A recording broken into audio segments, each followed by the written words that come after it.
Mark Cuban is the owner of the Dallas Mavericks. And one thing that I love about Mark is he's clearly, although some might say, there's a divide between the mega rich multi-billionaire class and the rest of the world. One thing that if you go on Mark's Twitter, really applaud you as looking out for everyone. A lot of people obviously have been blindsided by this. And it's really sad to see no one really standing up. And so I really do sincerely appreciate that. And I'm grateful to spend some time with you. Thanks for having me on, Jake, man. I'm excited. Okay, first question. General question before we get into talking a little bit about the economy, how people can prepare, you potentially running for president, your vision, things like that. Before we get into that, one general question, you got one answer. What's my favorite Dallas Mavericks game ever? Oh, when we clinched June 12, 2011. Nope. When Kobe outscored the Mavericks. 61 in 3 quarters. Wait, I got an itch here. Hold on. I was a Lakers fan, Yeah, I hear you. Okay, Mark. So tell me a little bit about your view on what's going on right now. Obviously, it seems like another 5 million unemployment every single week, and it doesn't seem like it's stopping. And I just wanted to get your overall thoughts right now from a macro, what you've been thinking about this morning. Yeah, man, it's a mess, obviously, and it's not getting better. And, we've got to recognize that America 1.0 is done and America 2.0 is going to happen right now. And so as we go through this reset, it's a chance for everybody, to really say, okay, what do I want America really to look like?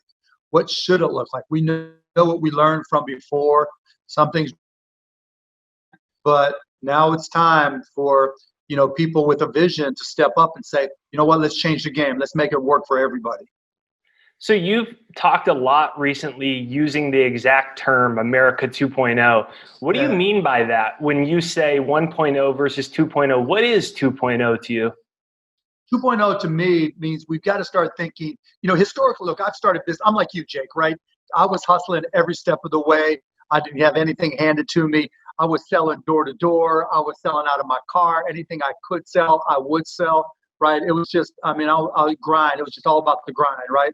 And living 6 guys in a 3-bedroom apartment, gaining 30 pounds because I spent $3 on a beer and eat 10 pounds of mushrooms, fried mushrooms at the bar, and so, things change. You go through this process where you understand, and as I got bigger and did bigger things and made more money, right, there's things I learned. And part of that was it got easy. The more money I had, the easier it got, right? And so that's not necessarily the way it should be, right? And so I saw people, my peers, like I remember meeting some dude, right, who's worth billions, and was just like freaked out because he wasn't higher on the Forbes 400. I'm like, what the fuck are you thinking? I mean, it's just like, that's not right. How much more do you need? And I think we've learned a lot that it's not about what we can do for the people at the top anymore. Trickle down does not work anymore, right? It's got to be trickle up. And so we've got to start re-examining how we support people, because as we go, what will change with America 2.0 is that it's going to be consumer driven. If the people at the bottom don't have money to spend, if they don't, if they're not able to spend it, because right now people are getting their stimulus checks, where can they spend it? Right? Amazon, Walmart, the grocery store, and if that's the case, and you really don't have, maybe you get whatever, maybe you're into shoes and you go to Stadium Goods and you waste it there or spend it there, whatever you're into, right? But there's not a whole lot of options. It's not like it was before. And so now we got to start thinking about, all right, what do we want this country to look like? Because we do have this reset. And so again, I keep on talking about people, we've got to start giving serious consideration to, instead of, the Federal Reserve making it easier by buying loans and supporting the financial markets 100% of the way and hoping it trickles down, invent new ways for not just a $1,200 stimulus check, but to give people jobs that make them more. I'll give you you asked me what I thought about. So I'll give you a perfect example, right? So this stimulus is going to cost us $6 trillion, maybe 7, maybe 8. And a lot of that's going to be buying bonds and mortgages from banks, and from other institutions that that securitize and resell bonds and mortgages. Nothing at the bottom, right? If you don't have an appreciable asset, you don't have stocks, which most people don't, right? Maybe, they used to have a 401k, maybe they have or lost that job, maybe they still have, it depends. But most people don't have stocks. Most people don't have houses anymore or can't afford to buy a house now. And so there's nothing that really is supporting them. So right now we're looking at 50 million people unemployed or underemployed, right? And so if you gave them all a $15 an hour job, whatever it is, it could be tracking and tracing the COVID virus. It could be a public health official to work with long-term care. But if you gave them all a $30,000, $15 an hour job, that's $1.5 trillion for this year, right? That's a whole lot cheaper, but he gets a whole lot more money into the economy. And that's 50 million people with the job. And so now all of a sudden, instead of all of it going to financial institutions and people, instead of, what the Fed is doing being UBI for rich people, like what's happening now all of a sudden we can start creating jobs, getting people paid, take that stress away and let them impact their communities. So my qualms with, and I agree with you, and my biggest qualms with this is, it's clearly a stat padding for portfolios of the richest people in the world is all this is. And, that's all it is. And the stimulus also recapitalizes the Fed about 500 million. They're gonna 10x lever that. All that's happening is you're getting price inflation on things that aren't measured in the real government inflation in the stock market, and we've had it for a long time. Financial assets, appreciable assets. Yeah, and so how do we do that where we move to, obviously our GDP, even during the last 10 years of the recovery, was not fantastic, and it's going to be worse when it recovers. How do we get people real legitimate jobs and not run the modern monetary theory in that people just say, build a bridge over there that no one's going to drive on to give someone a job? Like, how do we get, instead of just spending money, how do we really build significant infrastructure so the jobs are significant improvements to GDP? Okay. So let's talk about infrastructure, right, going forward. So in the past, back in the day, they built highways between cities, which improved commerce, right? They built airports to get people to connect cities. They built bridges to connect cities, right?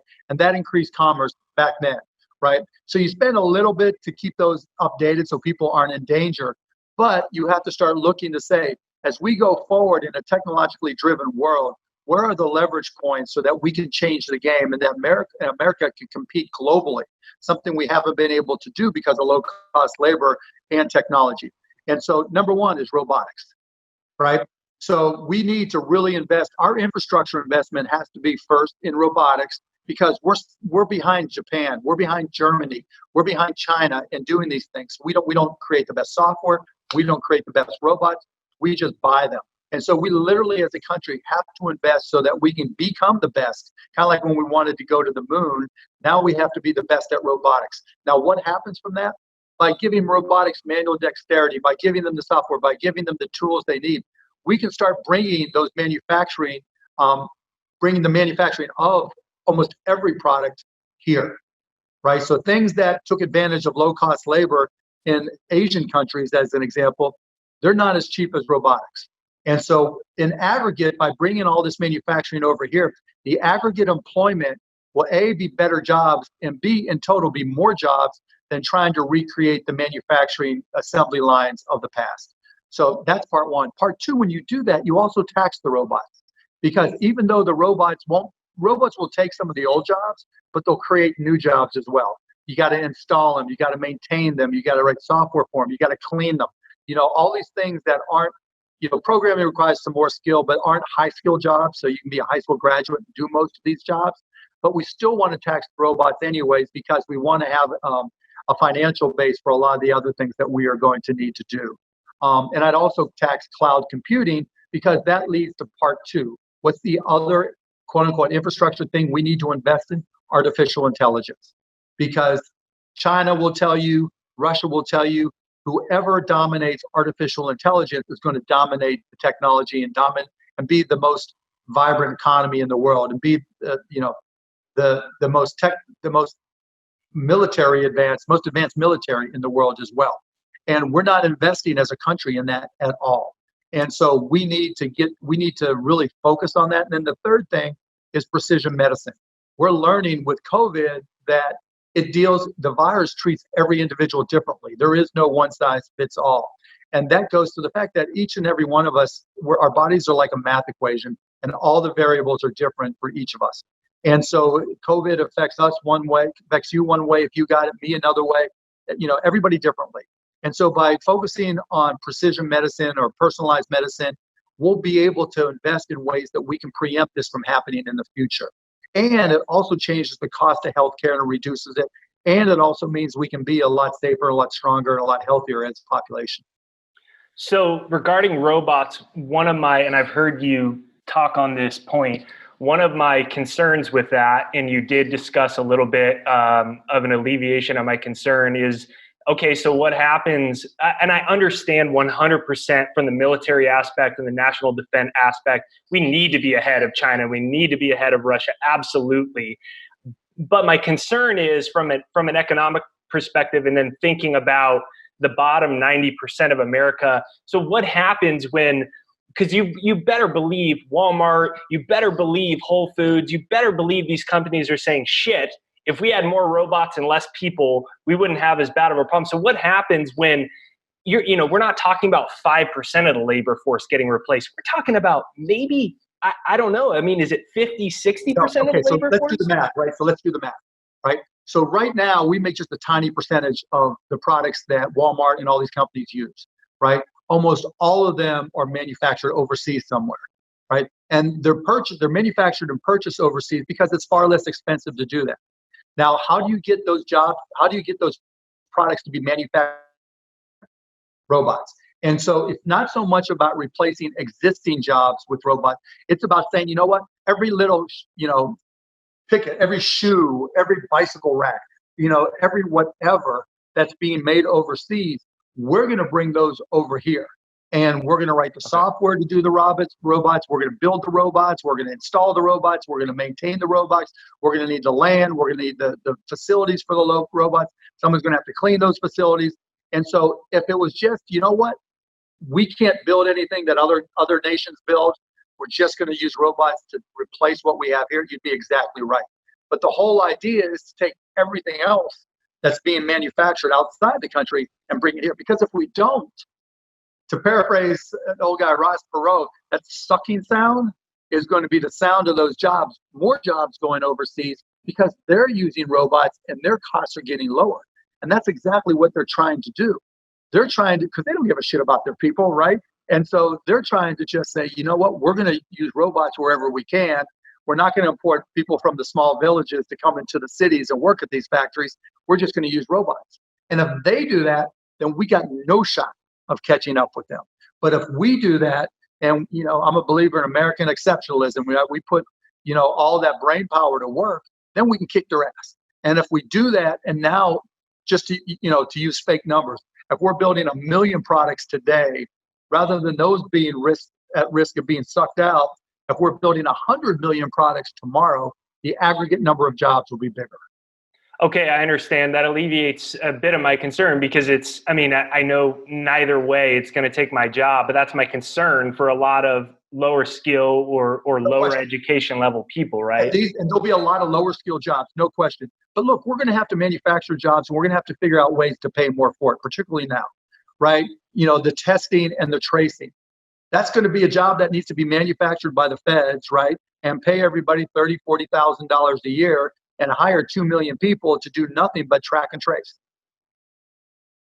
It's going to be like back in the 30s or whenever they built they built the dams and the bridges, and they had a lot of make good jobs just filling in potholes. One guy would create a pothole, the next guy would fill it in. We're going to need some of that, and we'll have some of that. But the way we do it now, and to create those lower skill jobs, are 1, tracking and tracing, 2, long-term healthcare. We can train people because we have an aging population. And more, we're seeing the elderly go into these long-term care facilities, and there's not enough trained people. But still, despite there not being enough trained people, that's the fastest growing job in the country. And so it's not a bad thing to subsidize the health and support of our elderly. Even, maybe we can create programs that allow them to stay at home and don't need to put them in nursing homes because the government subsidizes a healthcare program for long-term care. Those are just examples of things we can do. Okay, fair enough. Yeah, I just want to talk a little bit about those details because I heard you talk more from the macro level, and those are some of my concerns. Sure. Obviously, can't address them all now. Hey, look, Jake, let me just tell you, everything I throw out there, I've tried to think through, but I'm always here to learn. And if there's a better way, hell yeah, let's do it. Right? I'm not religious about any of this. Yeah, that's one of the reasons I do sincerely appreciate you, and I do think you're a very important person because you clearly, I mean, even going to the days when I was a kid, watching you when you were younger as a Mavs owner, watching your real genuine passion. I'm still young, bro. I'm still young. And just watching you, I could tell that you do care more about people than your average global leader, I guess is what I would define you as. So before we get into more talking about what can your average person do, talking a little bit about business, one more question based off of what you said about nitpicking some of your things. So, okay, whether or not you're president or not, one day, which I'd love to see you maybe run in 2024. If I was your personal advisor, I would ask you to hold out because I would hate to see you lose, and that affects down the road just because there's only a couple months left. But what I want to say is, okay, so I have a baby on the way in July. I've been saying for over 18 months, I told you when I was 19 years old, I dropped out of college. My first book begins in economics class, and I'm asking my teacher, this is 10 years ago, I'm asking my teacher why we can't audit the Federal Reserve. So one of my qualms is that the first of all, we have a lot of trouble with earnings. Then we have all these companies levered to the teeth with debt, with stock buybacks, and all we're doing instead of solving those problems is giving more and more and more and more cheap money out. And the problem with that is, while it may pad the portfolios of the top few percent in the world, what it does is it kills the middle class, it kills the savers. And my problems with people saying, well, we haven't seen inflation yet. Well, that's because rent isn't measured in inflation, housing isn't, stock prices, and you see all these people that say, I can't even afford to live anymore. And I guess I have a lot of reservations about anybody who says they want to be president if they still want to go through with the Federal Reserve and the current print until we die monetary policies. And I wanted you to address a little bit about your concern with regards to the national debt and the rest of the things that I said, because the modern monetary policy is basically fuck the debt. We're going to just print more because it doesn't matter. And as a business owner, you couldn't do that with the Dallas Mavericks, right? You couldn't do that. But now America is the largest corporation in the world. And all of a sudden we take out all real, genuine business practices and thinking that this can go forever. And it concerns me 2 to 5 years down the road, 6 years down the road. What if China pulls out of the bond market? What if foreign investors stop? So we're just going to have the Fed buy all this in national debt. Can you address some of that and alleviate my concern a little bit? Yeah, that's a lot. So first of all, kind of the template is China, right? They print money like it's going out of style. And so they've got debt upon debt upon debt, even more than we're getting ready to have. And so hopefully that's a template. But your bigger question is the Federal Reserve and where they spend their money. Like, I'm not necessarily against the Federal Reserve as long as it's independent. But what I am against is, and I've written this forever, like if you go back, I have a blog, blogmaverick.com, and I've talked about the fact that, just providing more liquidity so people can do stock buybacks is wrong. Effectively a stock buyback is paying somebody to sell your stock. That's never been good, right? I want to keep my shareholders. I don't want to give them a reason to get rid of them, right? I want to give them, I'm not opposed to dividends. And I'm not opposed to investing in your company to grow it. But what the Federal Reserve has to figure out, and here's the hard part, and I don't have an answer, and I'd love to hear, right? The Federal Reserve helps people with assets that own assets that can appreciate. Period, end of story, right? Most of those appreciable assets are financial. The other is typically a home. What type of assets can we get into the hands of the people who make the least, the people who are struggling, who can't pay their rent, who can't pay their bills? How do we help them, right? Because when you just write a check like we've done now, that's temporary, right? But it doesn't. The struggle is just going to start the very next day after they've spent it, right? And so, what appreciable assets can we get into their hands so that if the Federal Reserve is going to continue as is, they benefit as much as I do? Or what can we do to turn the model upside down, right? Someone needs to study, like I mentioned earlier, if you've got 50 million people unemployed or underemployed, can we create jobs paying them $30K, $15 an hour or more? And does that help the economy more and create more liquidity than just buying financial assets from banks and others that own them, right? I don't know how that models out, right? But I think that's something that we need to take in consideration. Now that leads to the question of debt, right? So now we're creating more, and historically you would think that you would have inflation. To your point, right? We haven't seen it as it's measured. On top of that, we use GDP as a way to measure. It's a horrible measurement, right? GDP doesn't reflect. It's an average, first of all. An average doesn't reflect anything, and it deals with in the way it's the composite of it is just stuff that isn't really relevant to everything that we do anymore. It was a good attempt, but it's not really relevant anymore. So we're using GDP as a way. Oh, look, our GDP is going up when that doesn't mean shit, right? So the real question becomes, how do you trickle up, right? How do you lift the bottom up? Because regardless of what everybody else does, if the bottom's lifting up, then everybody's paying taxes rather than consuming, right? And if everybody's paying taxes, then that debt isn't as big. And then we see, what really works. Now, part of answering this is right now where we're at with the pandemic. If we didn't do anything, if the Federal Reserve didn't do anything, we saw what happens when there's no money in the system, there's no liquidity, everything falls apart. That created the Great Depression. So we had to take this risk. We had to wing it on this. But I agree with you. It's scary to think whether it's 3, 5, 6, however looking at in terms of federal debt. I hope, and I'm pushing for the idea that we evaluate different options and we look for new opportunities, like, beating that money at the bottom. I don't like the helicopter drop. I'd rather see people work. I'm not a fan of UBI because, again, it's not working. There has to be, what really pushes the economy up is productivity. Yeah. When Jake and Mark are busting their ass, even if we're just taking care of people in their homes, working as healthcare workers for the elderly, right? We're contributing. We're making society better. And when you get paid and you contribute, even if that money comes from the federal government, then you're adding to it. And that productivity is what accelerates our ability to pay down that debt. Yes, I appreciate you saying that, because I feel like it's not said, whether it's on mainstream media or it's people online, is basically Jake, you are the mainstream media.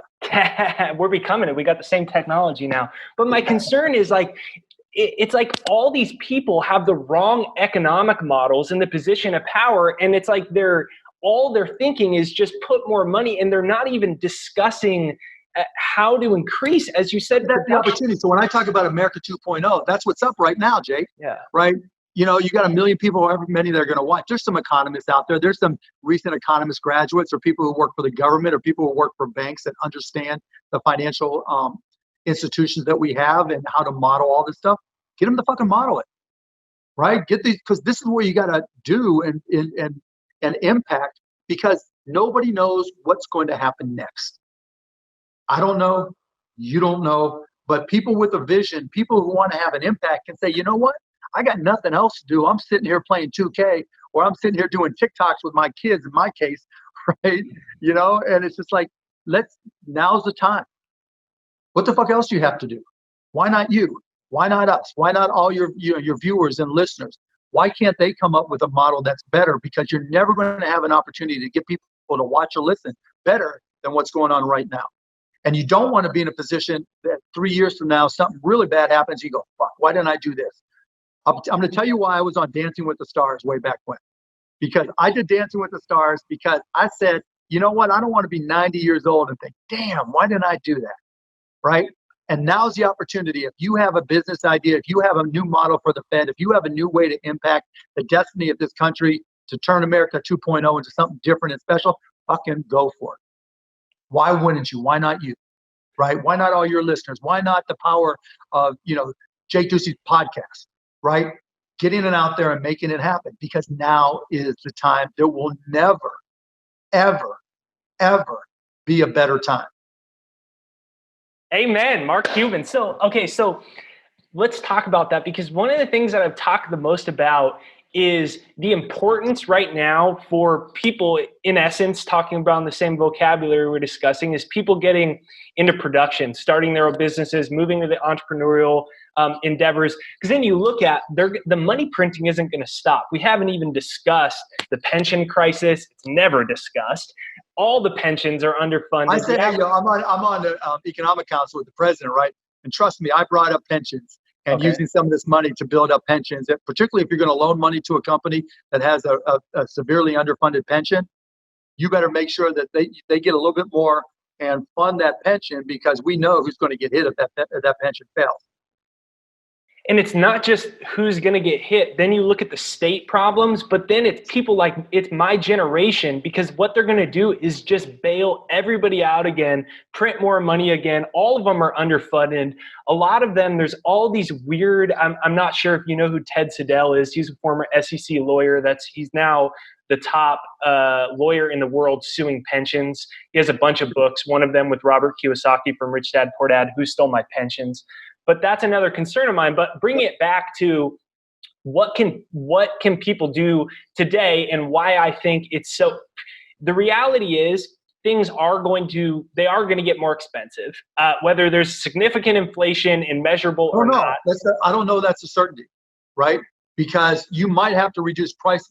There's so many fewer things to spend money on right now, and so many businesses are closed, that when we start to try to come out of this, you might have to reduce your prices in order to get people to come to you, to come back to your business. I can see that in terms of items, but the average person that's my age is spending 50 to 60% of their money on rent. They're making $2,000 to $3,000 a month, right? So I'm talking about really cost of living. And the reason I say all of that as a preface is because I'm saying it's very important to raise your income ceiling right now and to move into entrepreneurial endeavors, production endeavors. How do we do that? How do we start to raise our income ceiling, move on away from the politics and more into the entrepreneurial endeavor? What can the average person do to put themselves in a better position financially? And obviously one of the best and greatest entrepreneurs of our time. What advice do you have for us? Same thing you did, man. You just got to grind. There's going to be look, let's just say you're in a disadvantaged community, right? The beautiful part, even though all this shit is going on, right, is there's so many more opportunities in disadvantaged communities, urban communities, because people are more cash driven, right? They're more open to dealing with what's in front of them, as opposed to using traditional institutions for things. And so, like Damon John from Shark Tank started off selling T-shirts on the corner, right? You sold out of the trunk of your car. That's the template, right? Whatever you've got, find something you can be good at. And if you can be good at it, try to figure out how to be great at it. And if you can be great at it, find somebody who'll pay you to do it, right? And it doesn't matter if you're making T-shirts. It doesn't matter if, like, one of the things I always tell kids, and I say kids 16 to whatever, right?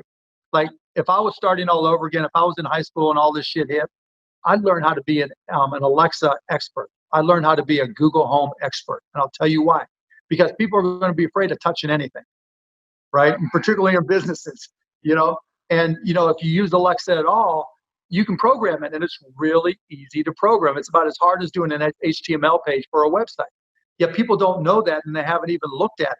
And so simplifying people's homes by setting up scripts, going into businesses, go to car dealers, wherever Alexa or Google Home or Microsoft Cortana is used, be that person that's the expert, charging $30, $40, $50 an hour, depending on your customer, and putting together solutions.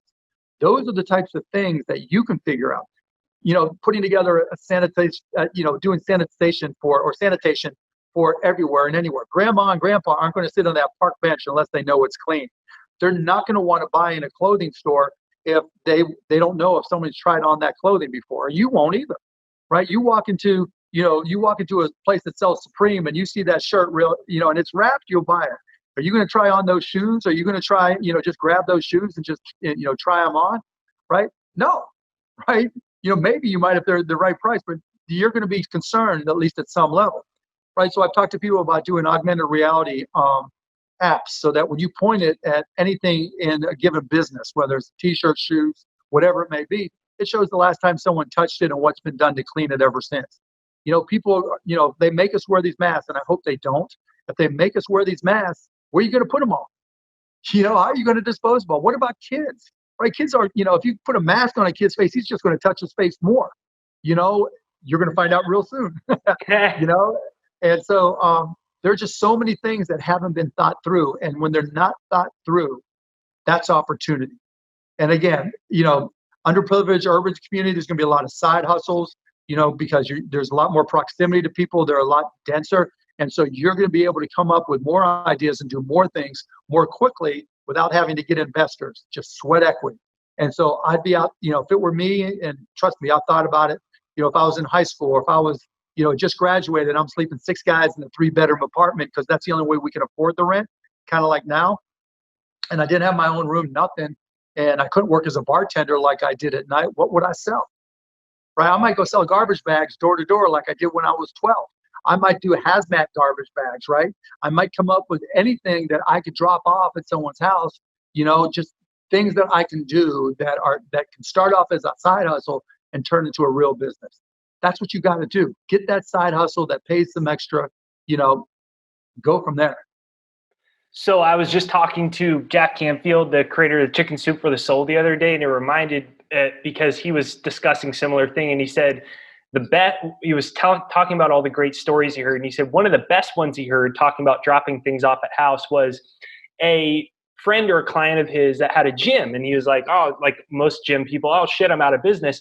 So this guy got really smart, and he realized, okay, shit, what should I do? He said, I'm going to take all my gym equipment and I'm going to go to contact all my clients, and I'm going to come set the equipment up, stand at a 6 to 12 foot distance if they want instruction. Otherwise, I'll be back in 90 minutes after they do their exercise. He's making more money than he was before.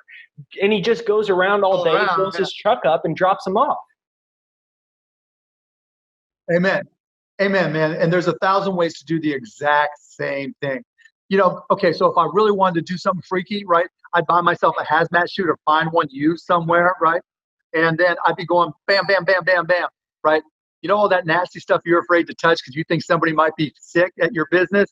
Here I am, right? I'll come along, you give me X number of dollars every week or every day or 3 times a day, and I'm going to put that stuff and I'm going to drag it out somewhere so you never have to see it again and never have to worry about it. Or I'm doing a salt and pepper route, right?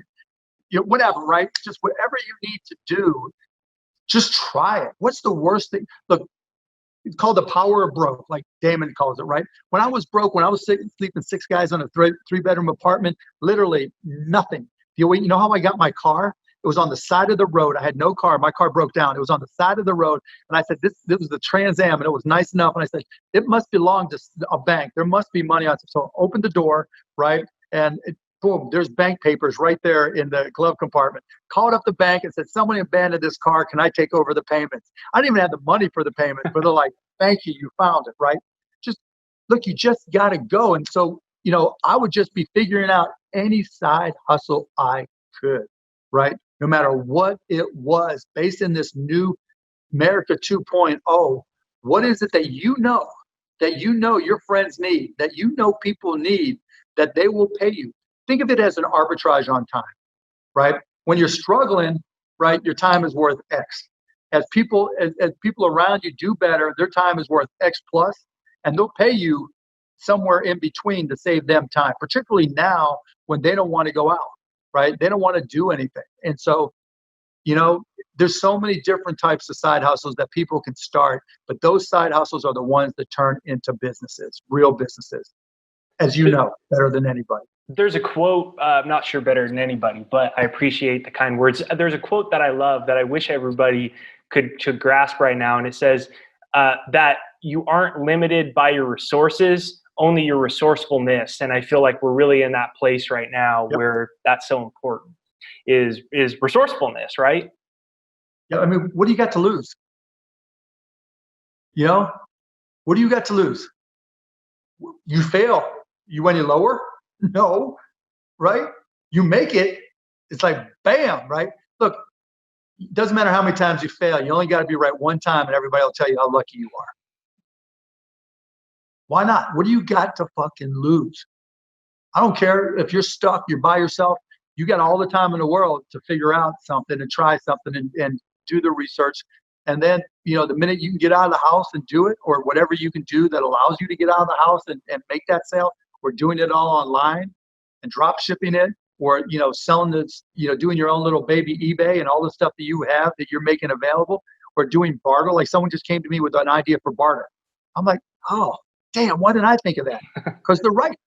Because if you don't got money, you might have stuff and you might have access to stuff. And if your friends don't have money, but they have access to stuff, let's trade, let's, work together, let's pull together, let's find people who need this and they have stuff that I need, I got something they want. Let's see where we can take it and barter until we, turn it into cash somewhere. When you were starting your career, did you ever get like a lot of people, they maybe they have an idea, but then they get analysis paralysis, or then they're like, they don't know how, and then they think they need to strategize and plan it out, or they don't think they have the skills. And you probably get people that are like, you're a billionaire, can I touch you? And they like feel like really, really different from you. Did you get that imposter syndrome back in the day? Yeah, well, I mean, I was broke. I didn't have an imposter syndrome because I was broke, right? I had no choice. Like once I told you I was living 6 guys in a 3-bedroom apartment. One time, so the way we used to do it, we'd all write checks to one guy, and then it was that guy's turn to take the check to the landlord, right? And so there'd be 5 guys who handed to a 6th guy. This guy, Dave O'Brien, Dobie, we called him, wrote him a check, right?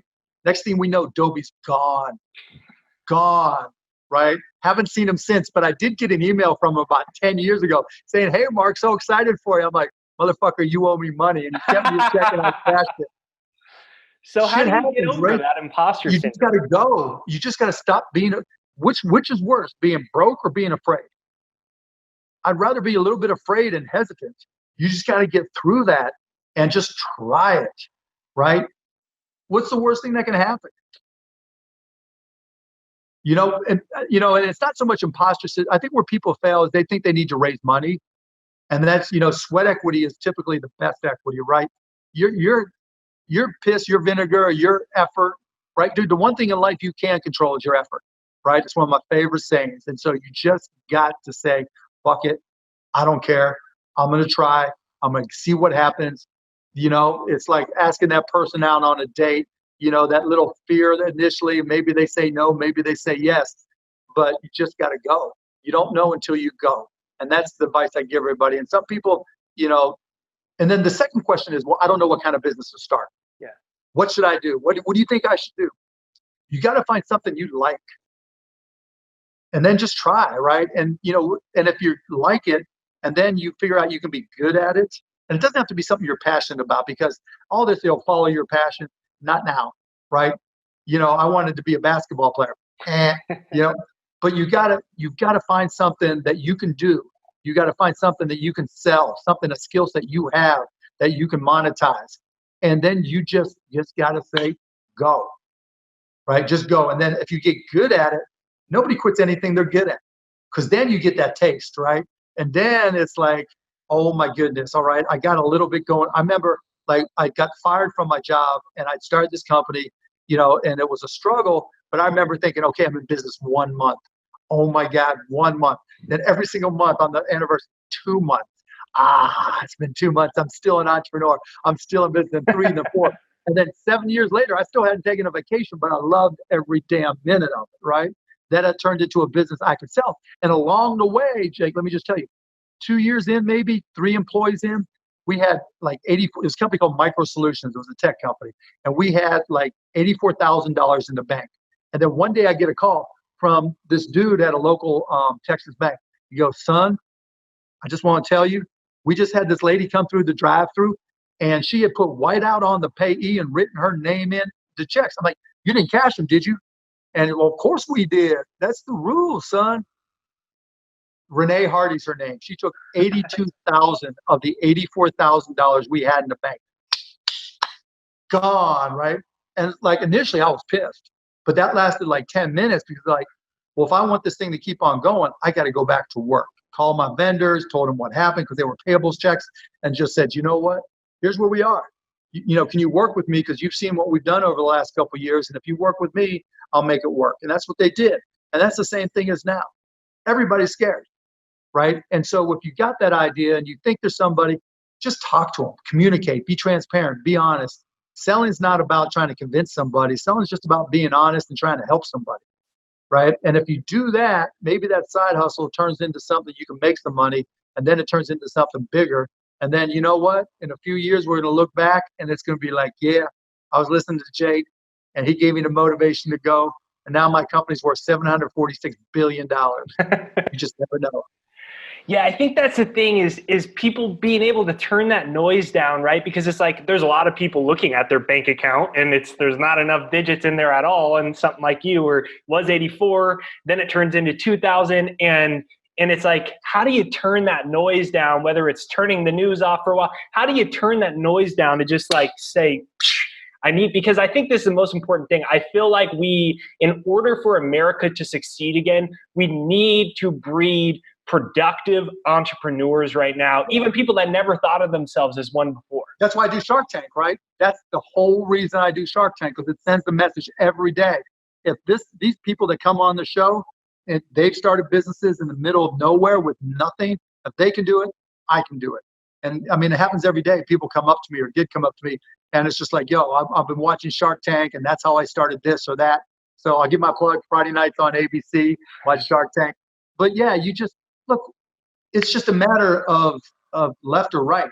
On the left, I'm broke. On the right, I'm terrified. Which would I rather be? A little bit terrified or a lot broke? Because, if I can fight through the terror and the fear, which we all have to go through. I mean, look, when I got fired and I was sleeping on the floor and I had nothing going on, nothing, then it was just like, okay, I'm going to have to make these calls, right? I'm going to literally have to just pretend that I've got this big business and get somebody. And actually, my first customer, I laid it on the line. I said, look, you'll be my first customer. I need a $500 advance.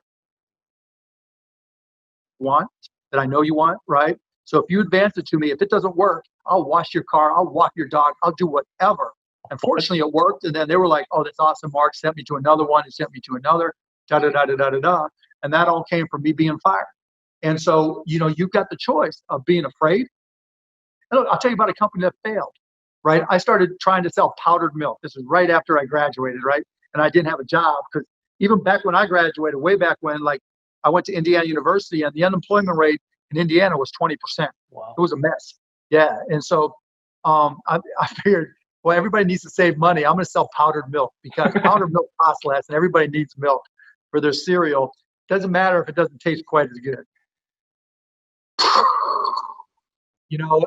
My $19 of powdered milk that I bought up front to try to sell to people, long gone, right? Wasted. But I learned, right? I learned that it wasn't so bad to fail, and I learned a lot.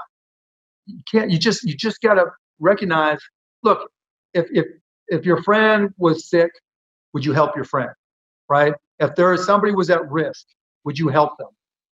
Yeah, you would put yourself at greater risk health-wise, probably to help a friend. That's far more dangerous and deadly than saying, you know what, I'm going to try to pick up the phone and sell something. I'm going to send an email to somebody. I'm going to go online.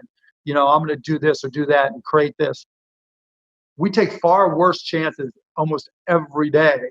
And yet, for some reason, people are afraid to take a business chance, don't we? Right? What's the worst thing that can happen? You go on to the next one. And every time you fail, you get a little bit closer to getting it right because you're going to learn from the company that fired me. I learned more from how not to do things than I ever learned from any other company before or since. The guy was an idiot, right? But I learned a lot, and I got paid to learn. But why not just go for it? What do you got to lose? For most people right now, people are talking about, well, what should I do? And then they're talking about, well, what should I invest in? And most people, quite frankly, they don't even have enough money to even get a great return on investment. And my personal opinion is, for most people, really the investment should be in starting a business. And so I appreciate you saying all that because I think everyone needs to increase their income ceiling and really take total responsibility. Time, but that's your most valuable asset, right? It's your time. Your time is your most valuable asset. Where are you going to spend your time? Look, I'll pat myself on the back. Like, I busted my ass. Yeah. right? I didn't take a vacation for 7 years, man. I taught myself how to program. I did all this stuff, right? You know, I would borrow PCs from people until I finally had enough money to buy a $99 PC that I taught myself even more. And while my boys were out there tearing it up, I'm not saying I didn't have fun. I Yeah. did, but there were a lot of times they were out, getting it on, and I was like, nope, I'm on a mission, right? I'm tired of this shit. I'm tired of sleeping on the floor, not having my own room, and that was my motivation. And plus, I was an entrepreneur at heart, anyways. I always wanted to do this, and so now learn, right? You don't have to be an expert, but you can take those Coursera classes, right? You can go online and take any number of things. Like, now's the time to learn about artificial intelligence. It's not like I just all of a sudden knew what it was, or robotics. I'm like anybody else. I'm taking those tutorials online, right? That's how I learn. Why can't you? I do make time for TikTok videos at Cuban on TikTok, but I still make time to learn. Yeah, I was telling my mom the other day that if I was little again, I'd probably try to get into coding. I think that's obviously something that's going to be. Dude, you are little again. Dude, seriously, I don't care how old anybody is. It's just time, right? Just time. And there's so many better. Like when I was learning, I had to just sit on a PC and just try to, grind it out and just brute force it and just learn it and teach. Now there's so many tutorials and so many classes and so much on YouTube, man. You can learn anything. And so when we come out of this, and we will, right? And when we get to America 2.0, and it'll be different, but in a lot of ways better. The one question you're going to get asked on a job interview is, what did you learn during the pandemic of 2020? Second question is going to be, what did you do during the pandemic of 2020? Now, if your answer is, I became better at 2K and my Fortnite game is off the charts, or I learned to play Overwatch, that's not bad, right? I mean, yeah, everybody's got to kill some time, but still, right? This is the chance. This is your turn. This literally is an opportunity. Everybody goes, like you were talking about earlier, just having that going from that idea to just saying yes to start that business. If anybody in the history of the world was said, you know what, we're just going to take a pause. We're going to take a pause so Jake and everybody that's watching can learn whatever it is they think they want to learn in order to start a business. Well, this is that motherfucking pause. Yeah. Does this inspire you right now to get to really has this inspired you now to consider running for president more than any other time that you've considered? Yeah, because it's such a freak show right now. Yeah, absolutely. And to your earlier question, I think I take just as many people from the right, if not more, than the left. But neither here nor there. I mean, it's not happening right now, and time's running short. But crazy things have happened, right? And who knows what could possibly happen. So I didn't want to close the door. I don't think it's going to happen, but never say never. That's the whole thing, right? If you're going to be an entrepreneur, that door, you always want to have that door open, because when you see the opportunity, I see the opportunity, I would walk through it. Well, I hope you do run one day. That I definitely would like to see that. Would you get rid of stock buybacks? Yeah, I tax the shit out of them. Yeah, cool. I tax financial transactions. If you go to my blog, I wrote about this 10 years ago. Okay. Right. This isn't something new. Doing healthcare completely differently. I'd have all of America self-insuring. Right. I'd make the United States Treasury act as the insurance company, because all insurance is pooling money. Right. It has nothing to do with actual healthcare. And yet, we're just letting we're paying premiums into third-party companies to pool our cash, and then fighting to get that money back to pay for our healthcare at crazy rates. No, I would just say, you know what? My company's self-insure. If my companies can self-insure, if 95% of the biggest companies in the country can self-insure, the United States of America can self-insure. And now all of a sudden, all these people now who don't have insurance, they're covered. We just have, it's not about single payer, because single payer has its other problems, but you can make it open market. It's just the United States of America acts as the insurance company. You don't have to pay premiums until you start using the system, all this stuff, right? So, and I've had studies done just to check it all out. So there's just lots of things can change. It's just up to us to do it.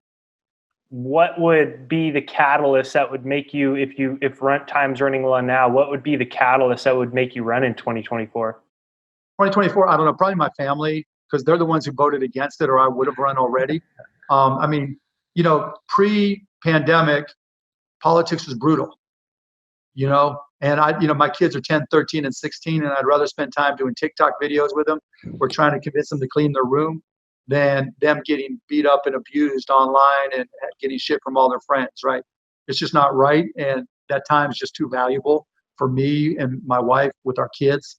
But as they get older, it's a different equation.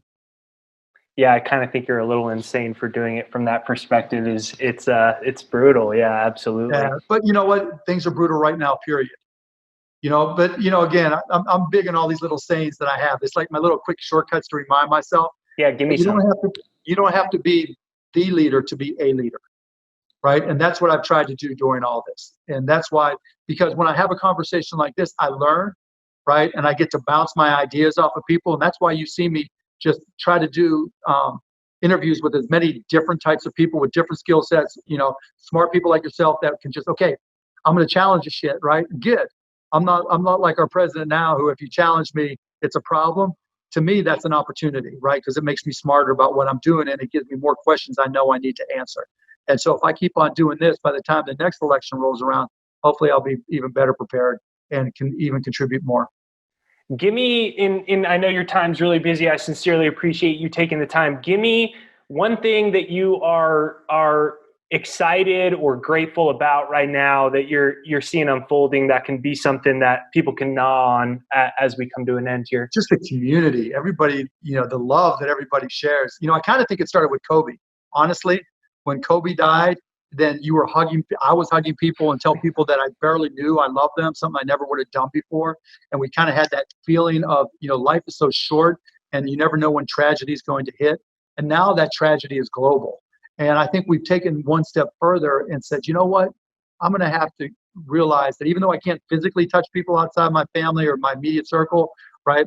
I need to show some love to other people, whether it's healthcare workers, first responders, helping people that are elderly, respecting other people, and the fact that we're all in this together. I think we've done that as a country, right? I think that is something we all need to be grateful for, because you don't see near the hate, even online, even on Twitter, nearly as bad. And I think that's a good thing. Give me a final quote or a final thing in your head to set some people's asses on fire. Okay, here you go. The one thing in life you can control is your motherfucking effort. Thank you, Mark. Bam. Thanks, Jake. Appreciate it.